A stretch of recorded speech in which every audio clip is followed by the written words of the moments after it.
Kronologi temuan safe deposit Rafael berisi 37 miliar ternyata baru sebagian.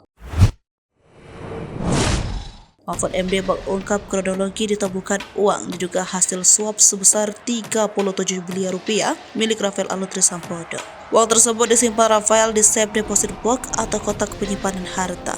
Sebelumnya, kata Mahfud MD, Rafael sudah bolak-balik ke berbagai deposit box. Pada suatu hari, kata Mahfud, Rafael datang ke bank untuk membuka kotak penyimpanan harta tersebut. Saat itulah PPATK langsung memblokir deposit box milik Rafael Alun. Mahfud pun mengungkapkan uang diduga hasil suap di deposit box Rafael tak diketahui Menteri Keuangan Sri Mulyani Indrawati. Menurut Mahfud, temuan itu merupakan bukti adanya tindakan pencucian uang dalam kasus Rafael. Mahfud melanjutkan yang bisa mengetahui secara pasti detail dari deposit box adalah pusat pelaporan dan analisis transaksi keuangan. Dalam kasus Rafael Alun, uang yang baru ditemukan di deposit box sebesar 37 miliar rupiah. Temuan uang 37 miliar dalam bentuk pecahan mata uang asing ini sudah diblokir PPATK.